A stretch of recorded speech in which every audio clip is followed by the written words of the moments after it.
नमस्कार दोस्तों, Gyandhara concept classes में आपका स्वागत है। आज हम लेकर आए हैं रसायन विज्ञान।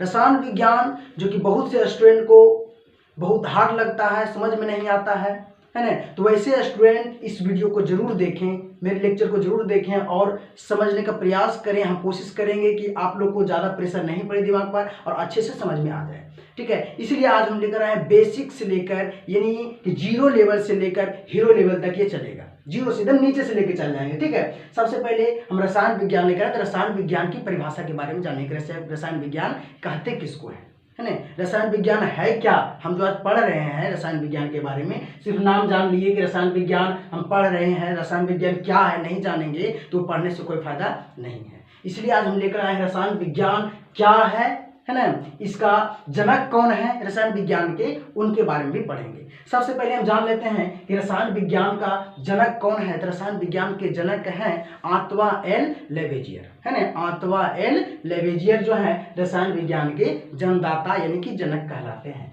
जनक कहा जाता है उन्हीं को, है ना। तो हम सबसे पहले रसायन विज्ञान की परिभाषा जो लिखे हैं उसको पढ़ लेते हैं, फिर इस परिभाषा को हम अच्छे से समझा देंगे ताकि आप लोग समझ सकें। परिभाषा सिर्फ याद करने से नहीं होता है, समझने उससे होता है, ठीक है ना। कि रसायन विज्ञान के बारे में रट लिए और रट लेने से कुछ नहीं होने वाला है जब तक आप समझेंगे नहीं। इसलिए सबसे पहले आप समझने का प्रयास करेंगे, ठीक है। तो हम पढ़ रहे हैं, देखिए परिभाषा पर ध्यान देंगे कि पदार्थ, है ना, देखिए लिखा हुआ है पदार्थ के गुण, है ना। सबसे पहले कोई पदार्थ, तो पदार्थ किसे कहते हैं उसके बारे में हम अगले चैप्टर में पढ़ेंगे। सबसे पहले जानेंगे, बेसिक से समझेंगे पदार्थ किसे कहेंगे। जैसे कोई सामान है, किसी भी चीज, दुनिया हर चीज देखते हैं जो जगह छेकता है ना, जो जगह छेकता है, जिसमें भार होता है, जो रुकावट डालता है, वो सब क्या है, पदार्थ है। इसका डिफिनेशन हम अगले अध्याय पढ़ेंगे, अगले चैप्टर में पढ़ेंगे, ठीक है। हम पहले रसायन विज्ञान के बारे में पढ़ रहे हैं, उसका परिभाषा देख लेते हैं, है ना। देखिए, तो पदार्थ के गुण के बारे में पढ़ेंगे। पदार्थ के गुण जैसे कि हम बात करते हैं दूध, दही, मक्खन, ये सब क्या है, पदार्थ है। उसके बाद ईटा, पत्थर, बालू, लकड़ी, ये सब क्या है, पदार्थ है। तो पदार्थ के गुण के बारे में हम पढ़ेंगे। तो पदार्थ के गुण यानी कि दही के बारे में पढ़ेंगे। दही कैसा, उसका गुण क्या है, वो खट्टा लगता है ना। दही खट्टा लगता है, दूध मीठा लगता है, चीनी मीठा लगता है ना। मिर्ची के बारे में पढ़ेंगे, वही पदार्थ है, वो क्या, तीखा लगता है। तो उसके गुण के बारे में, पदार्थ के गुण के बारे में पढ़ेंगे। उसके बाद क्या बोला, उसकी बनावट, वो कैसे बना हुआ है। जैसे हम पानी की बात करते हैं, पानी क्या है, पदार्थ है, वो कैसे बना हुआ है, उसकी बनावट क्या है नहीं, किस चीज से बना हुआ है। उसके बाद रचना के बारे में पढ़ेंगे कि उसका रचना, कंस्ट्रक्शन कैसे है ना, वो कैसे बना है।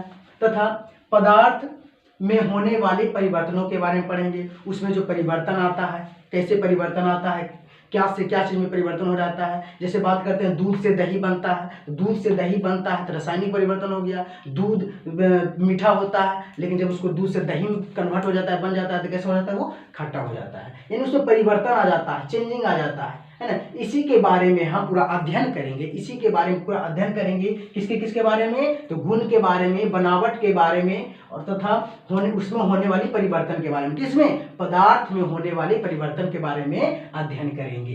तो उसी को क्या बोलते हैं, हम रसायन विज्ञान कहते हैं, है ना। एक बार फिर से हम पूरा परिभाषा पढ़ देते हैं, समझ में आ जाएगा। इससे देखिए, पदार्थ के गुण, उसकी बनावट, रचना तथा पदार्थ में होने वाली परिवर्तनों के अध्ययन संबंधित जानकारी को यानी कि विज्ञान को रसायन विज्ञान कहते हैं, रसायन विज्ञान कहते हैं। रसायन विज्ञान की शाखाएं यानी कि रसायन विज्ञान की कई शाखाएं हैं, लेकिन मेन रूप से हमको पढ़ना है अकार्बनिक रसायन और कार्बनिक रसायन के बारे में पढ़ना है ना। उसका अकार्बनिक रसायन और कार्बनिक रसायन के बारे में ऐसे भी होता है, चिकित्सक रसायन होता है, औषधि रसायन होता है, अलग अलग और भी होते हैं, लेकिन उसके बारे में हमको ज़्यादा अभी जानकारी जरूरत नहीं है जानने की। अभी जो चाहिए हमें इतना, उसके बाद आगे के चैप्टर में भी हम जैसे जैसे आगे बढ़ते जाएंगे वैसे वैसे आपको सिखाते जाएंगे, ठीक है। हमको लगा यहाँ तक समझ में आ गया होगा, ठीक है। उसके बाद हम आगे देखेंगे अकार्बनिक रसायन किसे कहेंगे, कार्बनिक रसायन किसे कहेंगे, इसके बारे में हम आगे फिर बताएंगे। तब तक इसको नोट कर लीजिए।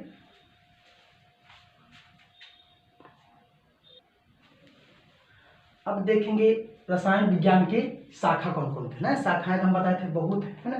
तो हम दो ही रसायन विज्ञान की मात्र दो शाखाओं के बारे में पढ़ेंगे बस, उसके बाद हम आगे बढ़ते चले जाएंगे, ठीक है। समझिएगा इसको अच्छे से। जैसे पहला क्या है, अकार्बनिक रसायन। अकार्बनिक रसायन हम इसका नाम से ही समझ लेंगे, अकार्बनिक रसायन के नाम से इसको समझ लेंगे अच्छे से कि अकार्बनिक रसायन होता क्या है। है ना, ध्यान समझिएगा। देखिए यहाँ पर आ दिया हुआ, आ मतलब क्या होता है, ना यानी कि नहीं, और कार्बन, तो कार्बन के बारे में आपको बता देते हैं कि हर वो पदार्थ है ना, हर वो पदार्थ जलने के बाद अवशेष के रूप में काला पदार्थ देता है, अवशेष के रूप में काला भस्म बचता है, काला राख बचता है ना, वही कार्बन है ना। ऐसे तो दुनिया में हर चीज जलता है लगभग, यानी कि ज़्यादा से ज़्यादा 99% वस्तुएं जलती है, तो उसमें कार्बन मौजूद होता है हर वस्तु में, है ना। कार्बन यानी कि हम जो पढ़ेंगे अकार्बनिक रसायन के बारे में जो बता रहे हैं, तो अकार्बनिक रसायन किसे बोलेंगे, जिसमें कार्बनिक, है ना, कार्बनिक रसायन के बारे में अध्ययन नहीं करेंगे, यानी कि कार्बन के बारे में अध्ययन नहीं करेंगे, इसमें सिर्फ कार्बनिक के बारे में अध्ययन करें, यानी कि अकार्बनिक रसायन। देखिए इससे न पता चलेगा, रसायन विज्ञान की जिस शाखा में कार्बन के यौगिकों को छोड़कर, किसके, कार्बन के वैसे यौगिक, तो यौगिक के बारे में आगे पढ़ेंगे, ध्यान दें कि यौगिक बोल रहे थे, यौगिक बस, उसके बाद आगे पढ़ेंगे कि यौगिक क्या होता है, तत्व क्या होता है, फिर समझेंगे, सब समझेंगे। यानी कि रसायन विज्ञान के जिस शाखा में कार्बन के यौगिकों को छोड़कर, यानी जिसमें कार्बन होगा उस यौगिक को छोड़ देंगे, है ना, छोड़कर अन्य तत्वों के यौगिकों को प्राप्त करने की विधि, वैसे यौगिक जिसमें कार्बन नहीं हो, वैसे यौगिक जिसमें कार्बन नहीं हो और उससे तत्व प्राप्त करने की विधि को, उससे तत्व प्राप्त करने की विधि को क्या बोलते हैं, अकार्बनिक रसायन कहते हैं। अकार्बनिक रसायन वैसे यौगिक, है ना, वैसे यौगिक जिसमें कार्बन नहीं हो, वैसे यौगिक जिसमें कार्बन नहीं हो और उससे हम तत्व प्राप्त करेंगे, है ना, और तत्व प्राप्त करने की उस विधि को ही क्या बोला जाता है, अकार्बनिक रसायन कहा जाता है ना।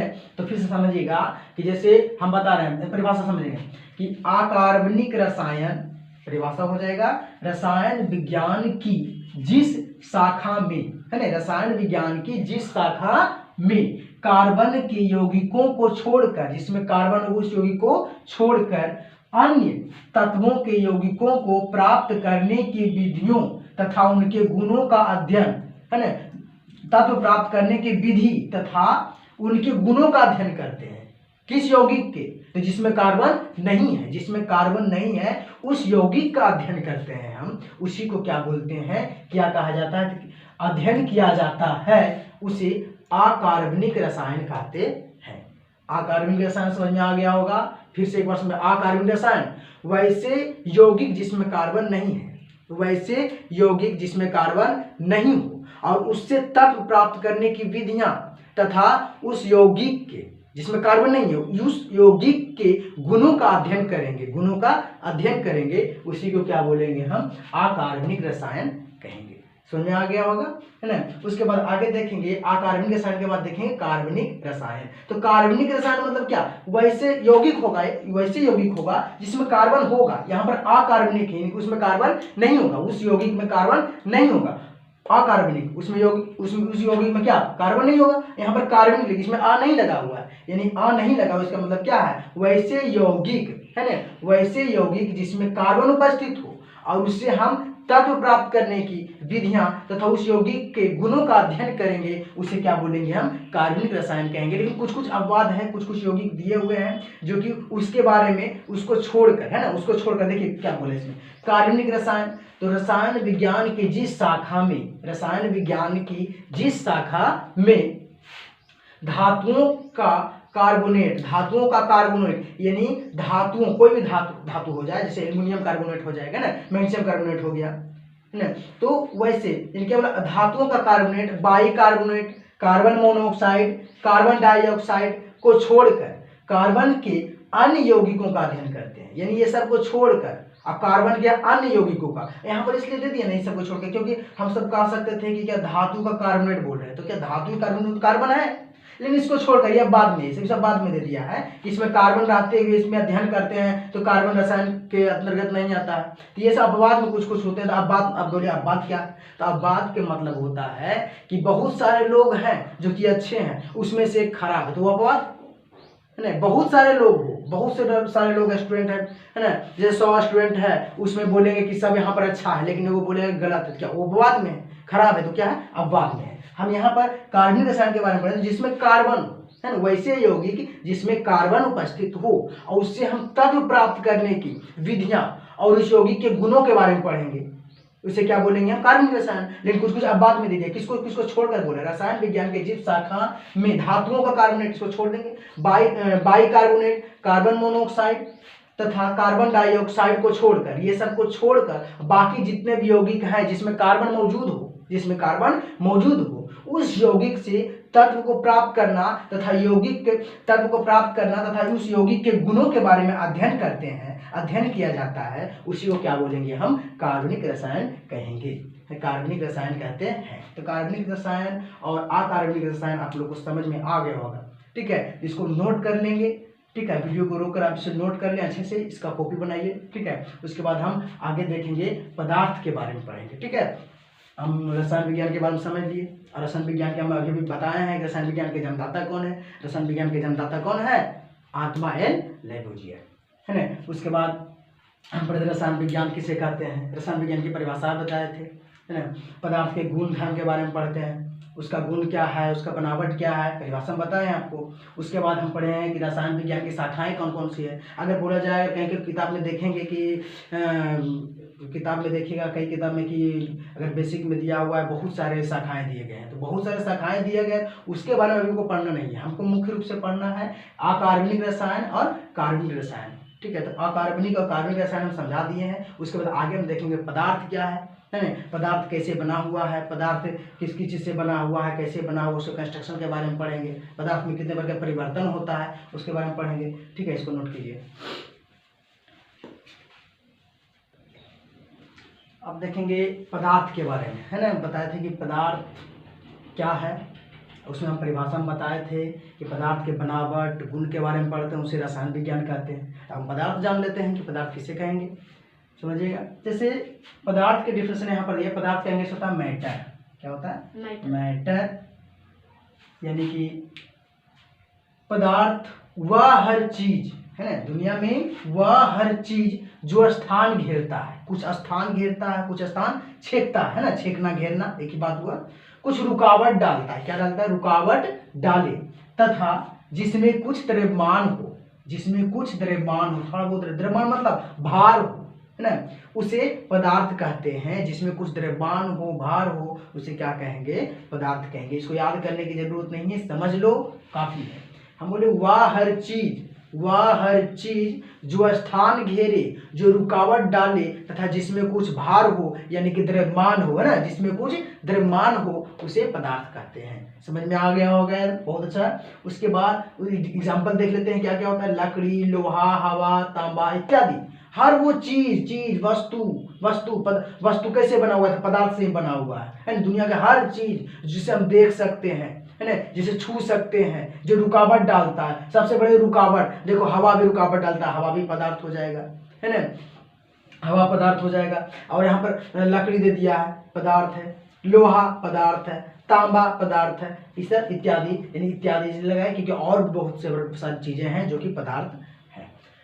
उसके बाद यहाँ पर लिखें पदार्थ में होने वाले परिवर्तन। पदार्थ में कौन कौन से परिवर्तन होते हैं, परिवर्तन हम बताए थे, पदार्थ में परिवर्तन होते हैं, बदलाव होते हैं, वो बदलते हैं, कोई चीज रख देते हैं तो उसी तरह के सब दिन के लिए वैसा ही नहीं रहता है, उसमें कुछ परिवर्तन आ जाते हैं। किसी भी चीज में, हर वस्तु में, हर चीज में कुछ ना कुछ परिवर्तन आता है। अगर रख देंगे उसे कहीं पर, वातावरण पर डिपेंड करता है, वहाँ का वातावरण कैसा है ना, उस पर डिपेंड करता है, उसमें कुछ चेंजेज आते हैं, है ना। तो चेंजेस दो तरह से आते हैं, वो एक होता है ना भौतिक परिवर्तन और दूसरा होता है रासायनिक परिवर्तन, दो तरह से होता है। और जब भौतिक परिवर्तन और रासायनिक परिवर्तन क्या है उसको समझेंगे, भौतिक परिवर्तन क्या है और रासायनिक परिवर्तन। भौतिक परिवर्तन में समझेंगे कि भौतिक परिवर्तन जब होता है ना, भौतिक परिवर्तन जब होगा तो उसमें कोई नया पदार्थ नहीं बनता है, उसमें सिर्फ ऊपर के चीज में चेंजिंग आता है ना, उसमें कोई नया पदार्थ नहीं। वो जब पदार्थ जब बदल जाएगा, चेंजिंग हो जाए, परिवर्तन होता है उसमें, तो फिर हम उसी तरह के पदार्थ को हम उसको ला सकते हैं उसी तरह से। एग्जाम्पल में जैसे बात करते हैं, दूध से दही बनता है, नहीं, दूध से दही बनना हो जाएगा रासायनिक परिवर्तन, सॉरी,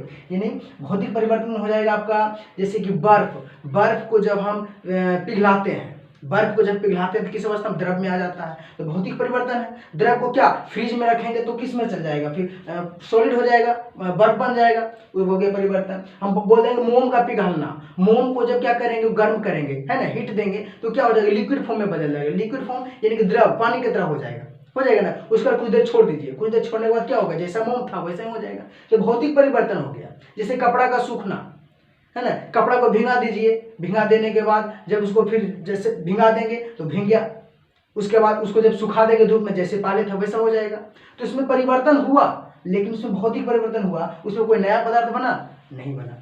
जब तक नया पदार्थ नहीं बनेगा रासायनिक परिवर्तन हो जाएगा। जब तक रासायनिक क्या बोले, नया पदार्थ जब बनेगा रासायनिक परिवर्तन हो जाएगा, और जब नया पदार्थ नहीं बनेगा तो भौतिक परिवर्तन। जैसे बात करते हैं शरबत, है ना, चीनी को जब पानी में मिलाइएगा, है ना, चीनी को जब पानी में मिलाते हैं तो उससे क्या हो गया कि परिवर्तन हो गया, उसमें नया पदार्थ बन गया, है ना, नया पदार्थ बना, नया पदार्थ। कौन सा परिवर्तन है, हम क्या बात बोले कि कोई नया पदार्थ नहीं बनता है नया गुण वाला। तो यहाँ पर देखिए वो तो नया पदार्थ बन गया, लेकिन क्या होगा, फिर से अपनी अवस्था में आ जाएगा। उसको गर्म कीजिएगा, पानी अलग हो जाएगा, चीनी अलग हो जाएगा, वाष्प बन के पानी उड़ जाएगा और चीनी कहीं रहेगा, वहीं पर रह जाएगा, बैठ जाएगा। तो कौन सा परिवर्तन है, ये भौतिक परिवर्तन है। और रासायनिक परिवर्तन में डायरेक्ट एक बार अगर रासायनिक परिवर्तन हो गया तो वो फिर से अपनी अवस्था नहीं पा सकता है, जैसे पहले था वैसा नहीं हो सकता है, उसे रासायनिक परिवर्तन कहेंगे। अब भौतिक परिवर्तन, तो भौतिक परिवर्तन में क्या होता है, उसके फलस्वरूप क्या होता है, जब वो परिवर्तन होता है तो कोई नया पदार्थ नहीं बनता है ना, और कोई नया पदार्थ नहीं बनता है, और उसको चाहे तो फिर अपने जैसे वो पदार्थ था वैसे हम उसी अवस्था में ला सकते हैं, है ना। और रासायनिक परिवर्तन में क्या होगा, रासायनिक परिवर्तन में हम बोल चुके हैं कि रासायनिक परिवर्तन अगर एक बार हो गया तो नया पदार्थ का निर्माण करेगा। रासायनिक परिवर्तन में नया पदार्थ बनेगा। जैसे दूध से दही बनता है, रासायनिक परिवर्तन हुआ, नया पदार्थ का निर्माण हुआ। दूध पहले मीठा था, जब उस दही बन गया तो कैसे हो जाता है, खट्टा हो जाता है। दूध जब दही बन गया, खट्टा बन गया, नया पदार्थ बन गया, क्या दही से फिर दूध बना सकते हैं, नहीं बनेगा। जब दही से फिर दूध बना सकते तो भौतिक परिवर्तन होता, और दही से दूध नहीं बना पा रहे, दही से दूध जब नहीं बना पा रहे हैं तो कौन सा परिवर्तन, रासायनिक परिवर्तन। और रासायनिक परिवर्तन में बताएंगे, रासायनिक परिवर्तन कभी भी रिवर्स नहीं होता, जैसे पहले था वैसा नहीं बन पाएगा वो। अगर दूध था पहले, दूध से हम दही बना दिए तो क्या दही से दूध बनेगा, नहीं बनेगा, है ना। आगे बात और ध्यान दीजिए, जैसे कि मोम का जलना और पिघलना दोनों अलग अलग परिवर्तन है। मोम का पिघलना भौतिक परिवर्तन, क्योंकि मोम एक बार पिघला दिए उसको तो फिर से वही अवस्था में आ जाएगा, है ना, लिक्विड फॉर्म में हो गया, द्रव में बदल गया, और फिर उसको क्या करेंगे, ठंडा कर देंगे। ठंडा करेंगे तो किस पर हो जाएगा, फिर वही जैसा मोम था यानी कि सॉलिड अवस्था में आ जाएगा, ठोस बन जाएगा। और लेकिन जब उसको जलाएंगे, मोम को जब जलाएंगे वो जल जाएगा, खत्म हो जाएगा, तो फिर क्या वो मोम ला पाएंगे, हम नहीं लाएंगे। इसलिए मोम का जलना कौन परिवर्तन हो जाएगा, रासायनिक परिवर्तन, और मोम का पिघलना भौतिक परिवर्तन हो जाएगा। दूध से दही का जलना, दूध से दही का बनना, दूध से दही का बनना, दूध से दही का बनना रासायनिक परिवर्तन। तो भौतिक परिवर्तन और रासायनिक परिवर्तन का डिफिनेशन दिखाते हैं, समझ में आ गया होगा। इसका डिफिनेशन जिस तरह से हम बताए हैं उसी तरह से रहेगा, ठीक है। उसके बाद पहले इसको नोट कर लीजिए, उसके बाद आगे देखेंगे।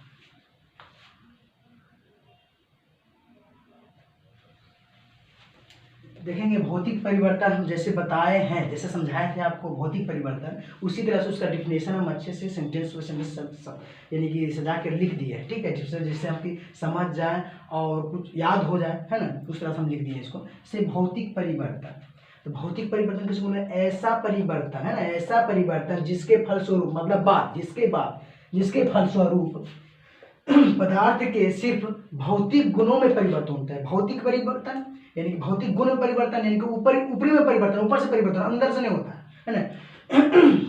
भौतिक गुणों में परिवर्तन होता है और कोई नया पदार्थ नहीं बनता। उसके भौतिक गुणों में सिर्फ परिवर्तन होता है, कोई नया पदार्थ नहीं बनता, तथा पदार्थ पुनः पहली अवस्था को प्राप्त कर सकता है। हम पहले बता रहे थे कि भौतिक परिवर्तन में क्या होता है, जैसे पहले था वैसे ही फिर से हम उसको प्राप्त कर सकते हैं, भौतिक परिवर्तन में प्राप्त कर सकते हैं, उसे भौतिक परिवर्तन कहते हैं।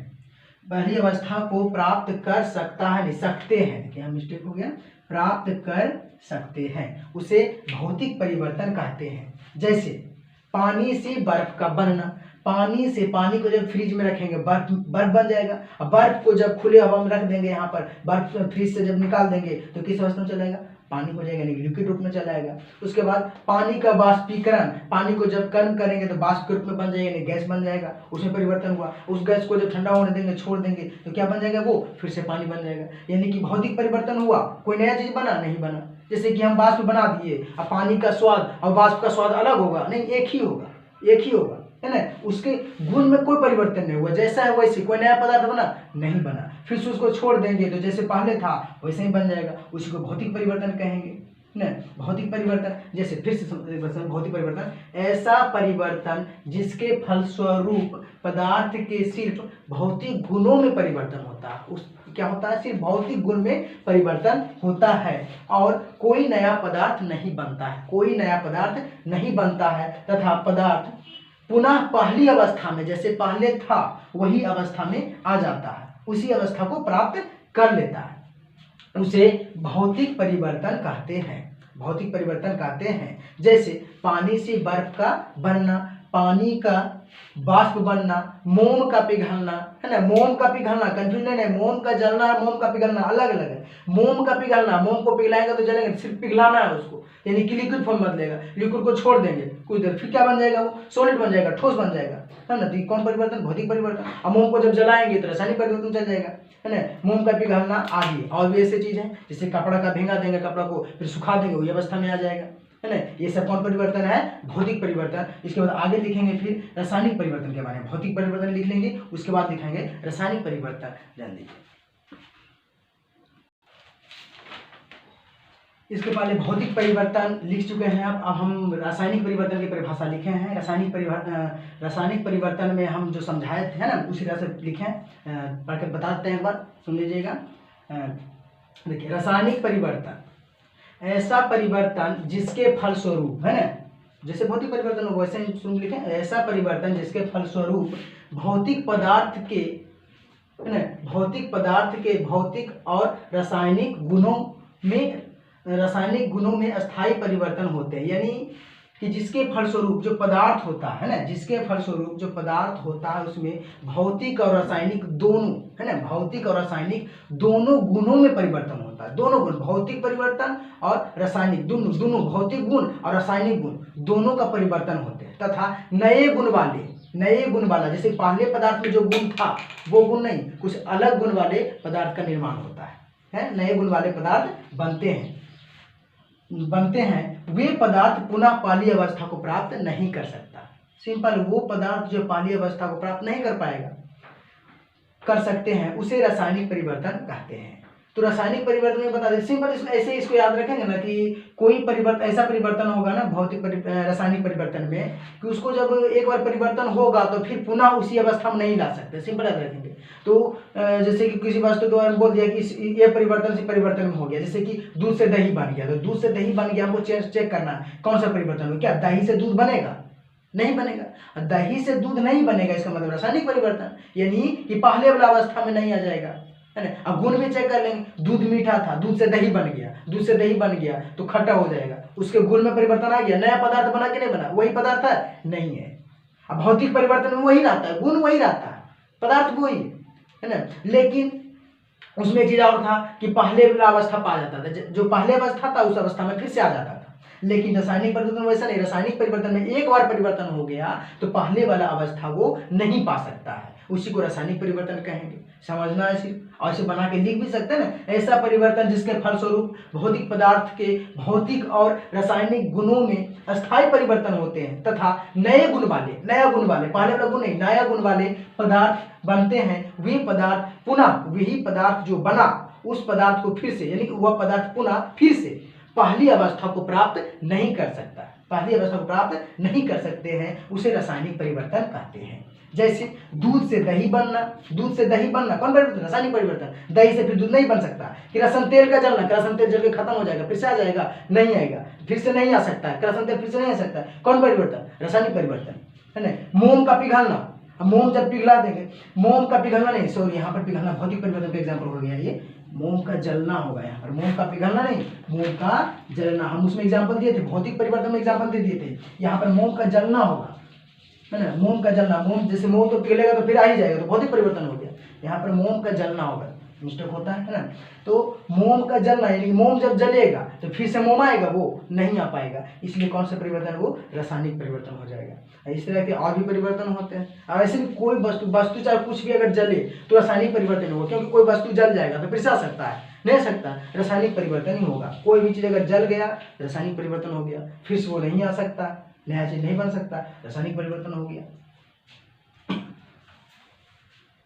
आज हम यहीं तक रहने देते हैं, फिर हम इसके आगे अगले वीडियो में पढ़ेंगे पदार्थ का कंस्ट्रक्शन पढ़ेंगे, पदार्थ कैसे बना हुआ है, पदार्थ छोटे छोटे कणों से मिलकर बना हुआ है, अणु परमाणु, इसके बारे में पढ़ेंगे।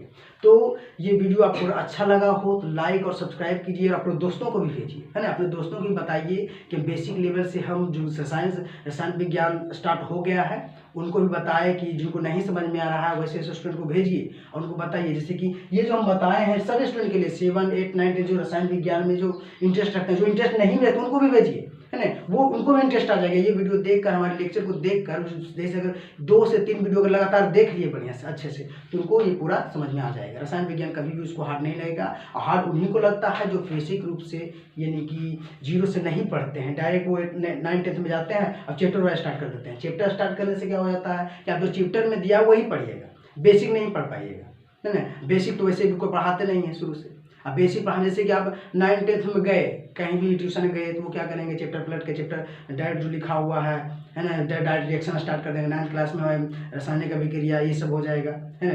तो ये सब जब तक आप पढ़िएगा नहीं कि तत्व क्या है, पदार्थ क्या है, पदार्थ किसे कहते हैं, पदार्थ के गुण क्या है, जब तक इसके बारे में डिटेल से, है ना, बेसिक लेवल से नहीं पढ़ेंगे, जब तक आपको समझ में नहीं आएगा। और लाइक तो जरूर कीजिएगा और कमेंट में बताइएगा कि कहाँ पर आपको समझ में आया और नहीं आया। अगर आया तो भी बताइए कि बहुत अच्छा है, तो इससे हमको क्या होगा, प्रेरित होगा और अच्छा से अच्छा समझाने का प्रयास करेंगे। अगर नहीं भी आ रहा है तो और हम कोशिश करेंगे, है ना। अभी तो हम शुरुआती तौर पर शुरुआत ही किए हैं, तो हो सकता है कहीं कहीं पर मिस्टेक हो सकता है ना। उसके लिए आप बताइएगा कमेंट में करके, और लाइक और सब्सक्राइब जरूर कीजिएगा, ठीक है। लाइक में तो कुछ लगता भी नहीं है, लाइक कीजिए तो क्या आपका कुछ जो आप डाटा कट रहा है, जैसे कि आप यूट्यूब चालू किए हुए हैं, तो यूट्यूब में जो कट रहा है आपका डाटा वो तो कटेगा ही, है ना। तो उसमें कुछ आपका कोई खर्च नहीं होने वाला। लाइक कीजिए और बताइए, है ना, कि अच्छा लगा है वीडियो, जो पढ़ा रहे समझ में आ रहा है, ठीक है। उसके बाद हम अगले वीडियो में देखेंगे, ठीक।